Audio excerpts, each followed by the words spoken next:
Hello. In this tutorial, we will discuss about the security in the distributed system. Now, let us understand why security is important. As you can see, the main objective of distributed system is to share the resources. Now, these resources are traveling from one system to other system. That means there is a contextual change for that resource. So, when these resources are traveling, we have to ensure that the sending party and receiving party both are in a secure zone. That means the resources sent by the party 1 should be received by party 2 as it is. So this entire communication or this entire journey of the shared resource must be a secure one. That is why implementing the security mechanism is the key issue while designing and implementing any distributed system. Why this security in the distributed system plays an important role? Just because if you can observe, there are some valuable resources that are traveling or that are communicated between the two systems.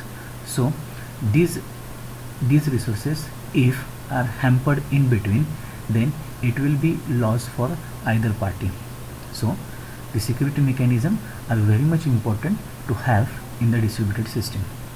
So we will see the different types of security threats first of all, then what policies can be there, what mechanisms can be implementable for a distributed system, what issues are there while implementing the distributed system, and a traditional way of implementing security, that is cryptography. So this is my outline. I will be discussing the introduction to the security, wherein we will find what security threats are there, different policies and mechanisms for the security mechanism, then what design issues are there, and lastly the traditional system for implementing security, that is cryptography. Then we will be seeing the secure channels. As I said, the two parties must be in a secure environment, so such environment are provided by the secure channel. So what different ways are there to ensure the security within the channel, we will be discussing. Then we will be having a case study based on Kerberos, then access control mechanism, wherein the important points are firewalls and the mobile codes. Then managing the security mechanism, what type of different management are required while implementing a security solution. And lastly, we will see the two important emerging trends in the distributed system, that is grid computing and SOA. Now, as we discussed in the beginning, why security is important issue. So the security is considered as most important principle, that is the default part of any distributed system or any system, and we need to make sure that the security is in a pervasive manner. That means it is throughout there from beginning to end. That means from connection establishment to the data delivery, the security has to be there. That means existence of security must be there during the entire communication. So this comes under the defining security policies. That means from which point we have to implement the security, what kind of security, and what will be the key actors in that security. So everything it is decided into the security policy. For an example, implementing a firewall within the organization, that comes under the security policy. So such security policy decide the security goals of the system, and these goals defined in the security policy are achieved with the help of implementation of different security mechanisms. So we will take the example of firewall. So our goal is that we have to filter each and every packet that is coming within the system and going outside of system. So HTTP request and HTTP response, both these packets are checked with the help of firewall. So we have decided a policy to filter the data packets, and this is achieved with the help of implementing or setting a firewall in the organization. So security policy is filter the packet, and security mechanism is nothing but the firewall. So what goals this computer security or information security actually focusing on? First one is secrecy. That means the data is accessible to only authorized users. That means the user who are permitted to use the data. Secondly, privacy. That means the data or information given to the user must be used for only the purpose for which it is given. So the data should not be shared, data should not be transferred, that will lead to some illegal use. Third one, authenticity. That means the user must be able to verify that data is obtained from expected sender only. That means two parties must know each other, then and then only data transfer shall be initiated. And last one is integrity. That means data shall be protected from unauthorized access. That means the person who have given the proper rights should access the data. So four major goals of computer security are nothing but the secrecy, second one is privacy, third is authenticity, and last is integrity. What threats this security mechanism or security system can have? The two major threats are there, we can say. First one is attack. So what attack is?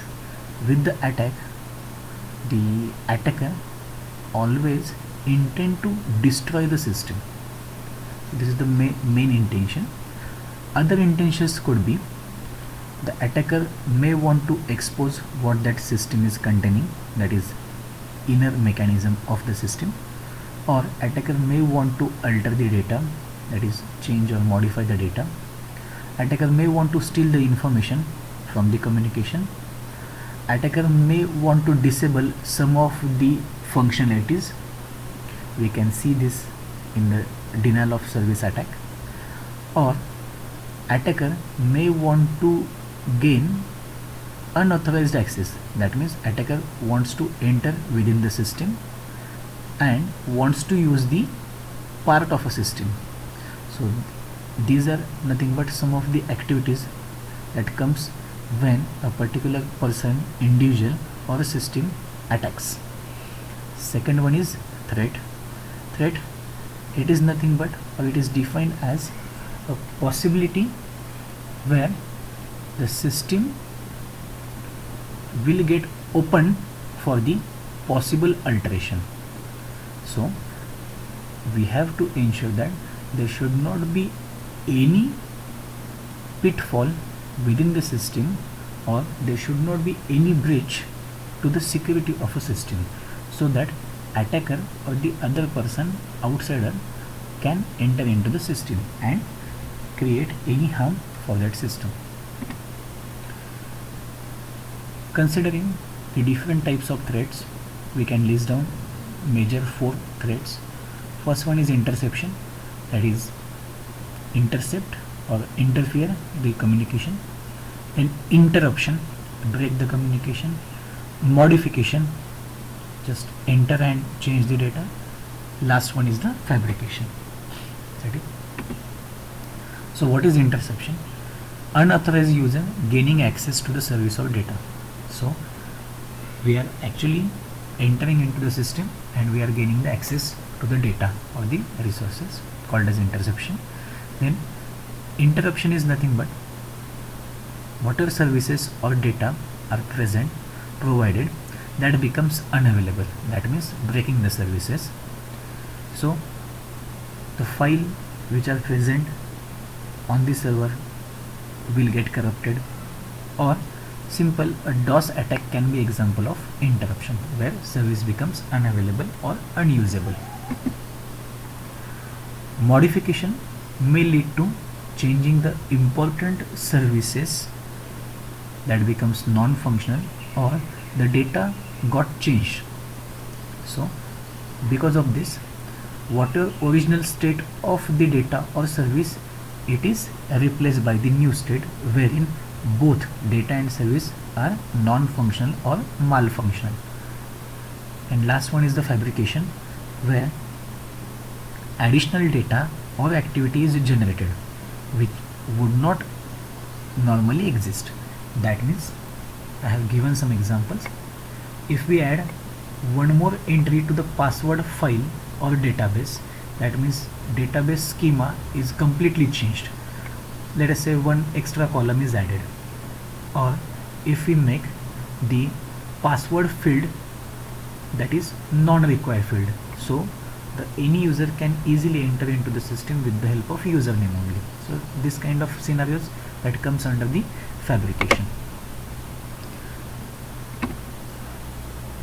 Next is, what is the meaning of security policy and what are the different security mechanisms that we can provide.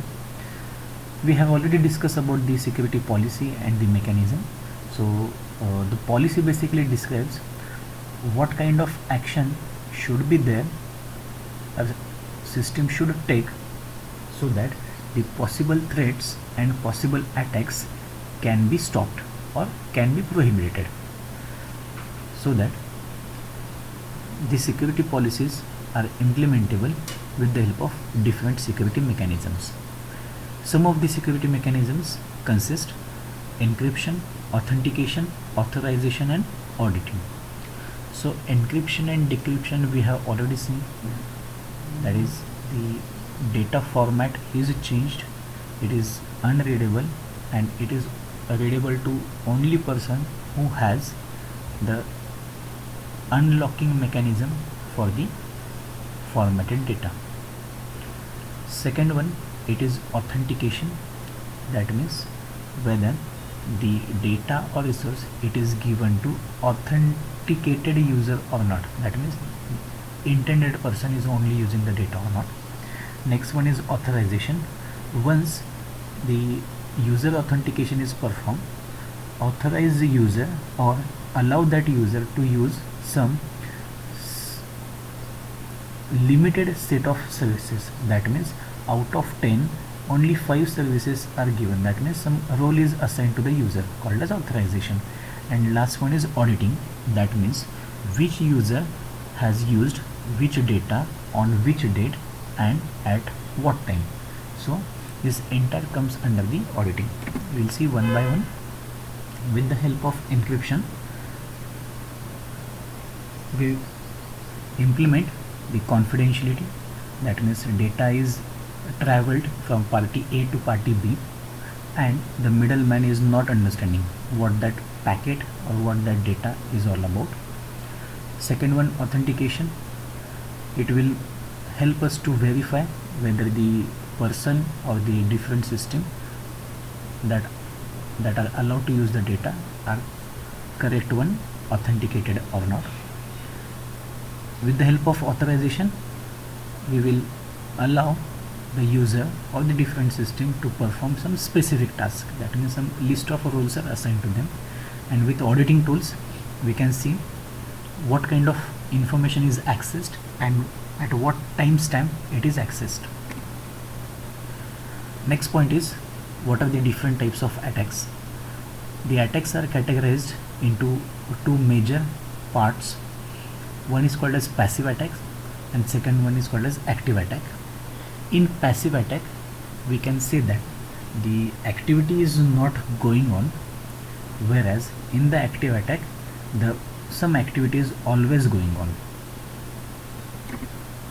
So talking about the passive attack, the intruder or the person which wants to have the illegal access, the intruder tries to access unauthorized information from a computer system, but the intention of that intruder is not to cause any harm to the system. As I said, there will not be any activity going on during the passive attacks. So the intruder will not create any harm to the system. The only intention that it has is to access the data or steal the information. So one type of passive attack is nothing but browsing. Simply make an attempt to read the stored files or the different records, see the what type of packets are traveling on the network, that is observation of the packets or the information, and in what way the lower level protocols works, that means in what way the memory processing are going on, in what way the packet checking is going on at the data link layer, and so on. So such type of activities that comes under the passive attack. Second one, inferencing. In this, the intruder analyzes what activities the system is performing or what activities system has performed in the past. It record all such activities and it will try to draw the inferences out of these past activities to plan or to decide in what way system can be attacked. So this is simply just analysis process where you see in what way the system functionality goes on, and on that basis decide from where to enter into the system. Third type of passive attack is masquerading, in which the intruder it enters into the system as an authorized user and gain the access to the data or resources in an unauthorized way. That means it is freely moving and accessing all the data and resources which are not allowed it to access. Now come to the type of different active attacks. The very famous and well known is nothing but the virus attack. As you can observe, virus are nothing but the entities which require the host machine to execute. Viruses are nothing but the small computer programs or scripts that are executed when it is loaded on some host system. So such host system can be the boot sector, that is the computer part of a given system or given hard disk. So the viruses are loaded into the memory, and from memory it is loaded or it gets executed along with any saved program. So the intruder writes an useful program and attaches the virus to it. That means a very important or essential thing can be provided along with the viruses. So when you try to access or try to use that program, the virus file gets automatically executed, and in this way virus gets activated. The other type of active attack, or possibly the exactly opposite to the virus, is nothing but the worms. Worms are nothing but the again a piece of software or piece of program that uses the computer network and security holes to replicate itself. That means the worms goes from computer to computer, whereas viruses goes from one program to other program. So worms basically traveled or enters into the computer system through the network. So we can have different anti-worms if we use the internet, so that the entry of such worms can be prohibited. Let us see the distinction between virus and the worm. For the virus, the program can be a small piece of code, whereas for worm we have to write the complete program. So with a small piece we can write the virus, but worm are nothing but the complete program. Where does virus and worm exist? The viruses does not exist independently, just because viruses always needs a host program. That means their independent existence is not allowed. They always need a program with which, or with the help of which, they start or they get initiated. Whereas worm can exist and execute independently, as the definition of worm is nothing but they are itself a complete executable program. Next, how the viruses got spread. The viruses can be spread from one program to another, that means within a program it gets shifted, transferred, whereas worms are traveling from one system to another system. Okay, in the definition we already saw the worms comes into the system through the computer network. Next type of active attack can be logic bombs. So as the name suggests, we have some logical part or executable part, and bomb is nothing but some destruction it is associated with this word. So a small piece of code that is intentionally inserted into the system, and it will perform some malicious function when certain conditions are met. That means we can say that suppose if you click, or if you click on a particular link, or if you click on particular hyperlink or some tabs, some buttons, such logic bombs gets automatically activated and it will start performing the intended function of it. That means some malicious functions will be performed. So only thing is that the logic bombs always gets executed when certain conditions are satisfied. Next one is integrity attack. For that, just refer the diagram. Two parties are there, A and B. So A and B are communicating with each other by simple message sending. So when messages are traveled, the middleman or the intruder is changing the messages. How the intruder gets itself within the communication channel, it takes the message sent by either party, changes it and send to the other party. So in this way the integrity of a message gets violated. Next is authenticity attack.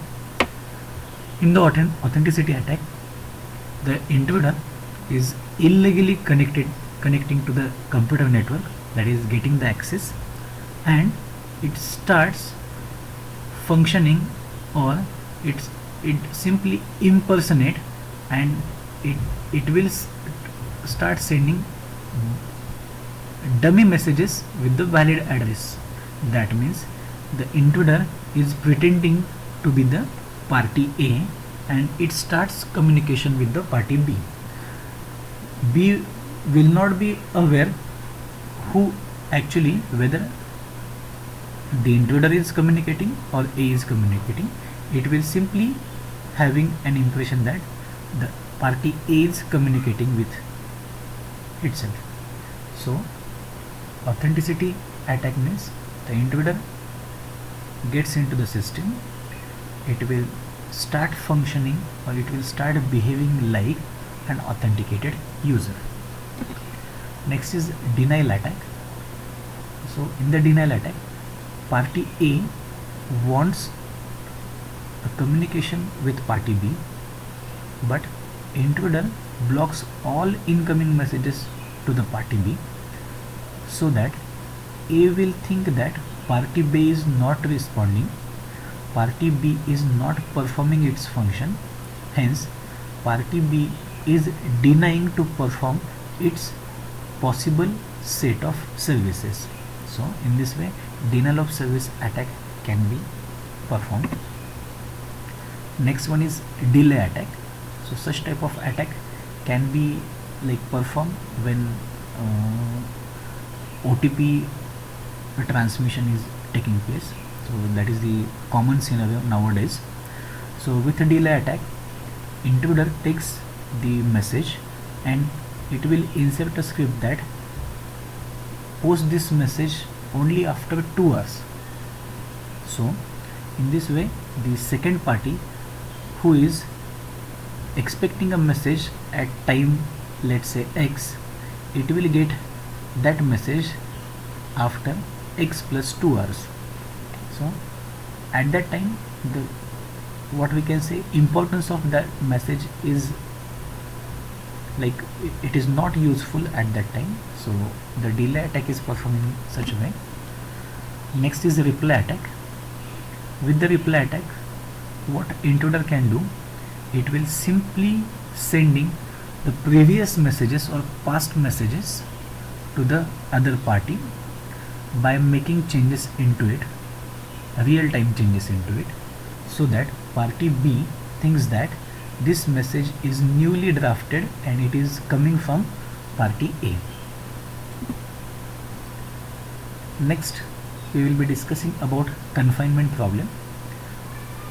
As we have seen the different types of attacks, that is attack based on integrity, authenticity, then replay attack, delay attack, denial attack.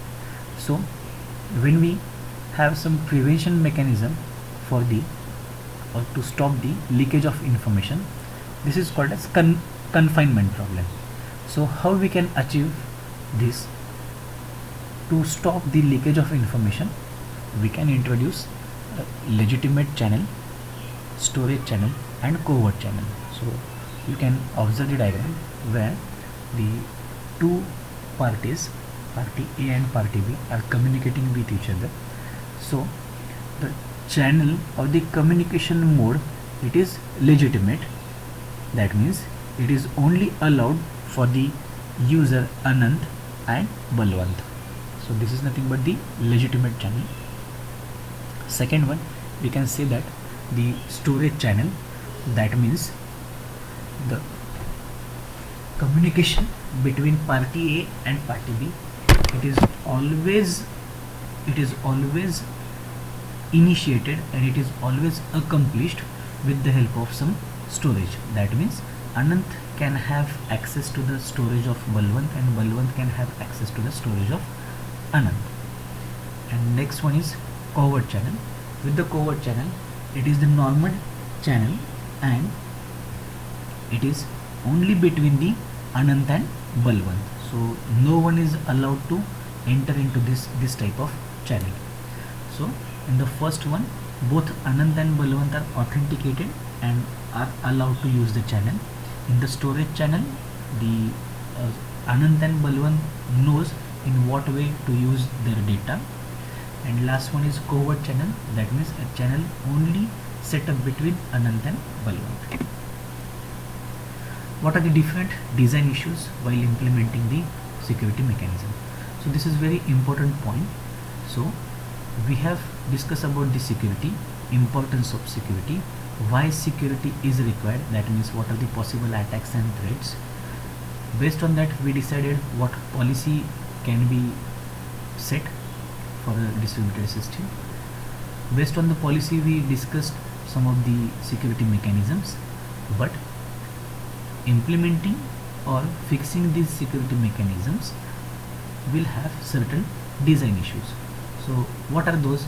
The first one is focus of control, that means at which point we have to set or at how many points we have to set the security mechanism, and the layering structure of the security mechanism. That means if we see the network based application like simple distributed system, so we need to consider the layering structure of the applications. So let us see focus of control. So within this, total 3 approaches are possible. First one, it is protection against invalid operations on security data, on secure data. That means we have to protect against what possible invalid operations can be performed. So we need to identify it and we need to decide the mechanism to stop such invalid operation.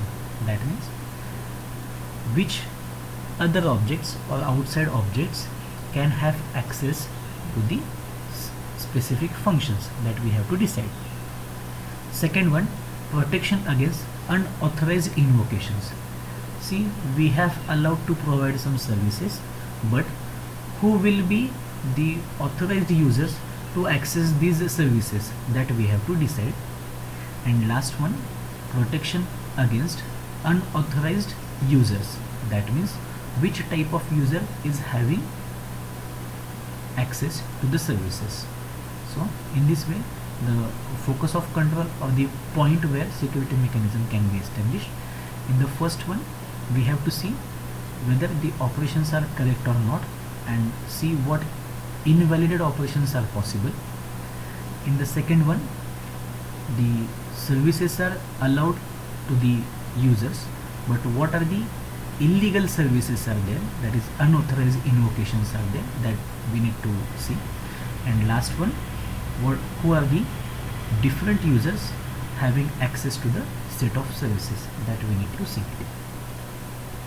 So in the first one, protection against invalid operation, we have to protect the data that is associated with the application, which will ensure the data integrity. So no invalid operations are performed on the data, that is ensured. In the second one, we need to specify what can be the operations that are invoked and who will invoke these operations, that means who will be able to access the data. And last one, that is protection against unauthorized users. We need to see how many users are there and role of each user, that means which user will perform which activity, which user will be able to access which resources, and so on. Second point, while implementing the security mechanism is nothing but consider the layering structure of security. The one possible approach in this is nothing but implement the security at the middlewares, just because if you remember, the applications are communicating with each other by sending HTTP request and response messages. So once request is received by this application, it is first of all going through the middleware. Why middleware? Just because here we need to consider the communication environment as well as from what kind of application that request is coming. So middleware handles this particular task. So it is good practice to set up the security mechanism at the middleware layer. Next, the traditional security mechanism, that is nothing but the cryptography. So what is cryptography? It is defined as the mechanism to protect the private information from unauthorized access, that is achieved with the help of two operations. One is encryption and second one is decryption, where plain text data is there which will be encrypted by user 1. That plain text gets converted into ciphertext. This ciphertext is received by user 2, which will be performing a decryption operation and which will be able to retrieve the original text. In this way, the cryptography operation happens. So the entities that are given in the diagram are shown here. We have ciphertext function, that is C equal to E of P comma KE, where E is nothing but encryption operation, P is nothing but plain text, and key is nothing but encryption key used to convert plain text into ciphertext. And for the decryption, we will be retrieving plain text, that is the outcome of decryption function. So decryption, it is operating on ciphertext with the help of decryption key. So once it is operated, we will be able to see the original text, that is plain text. So in the cryptography, we majorly have two types of systems, crypto systems. One is symmetric and second one is asymmetric. So we saw the encryption and decryption keys are there. So in the symmetric system, we are using only one key for both the operation, that is encryption and decryption is achieved with the help of only one key, whereas in the asymmetric type of system, we are using encryption and decryption key that are different from each other. That means two different keys will be used for the encryption and decryption operation. So symmetric cryptography can be achieved with the help of some of the protocols, some of the algorithms. One is DES, which is the commonly used symmetric key cryptography algorithm. Then second one is Needham-Schroeder key protocol, symmetric key protocol, that is also based on symmetric key exchange there is only one key is used during the both encryption and decryption. In the asymmetric crypto system, we use RSA algorithm. Also, the data or the information security can be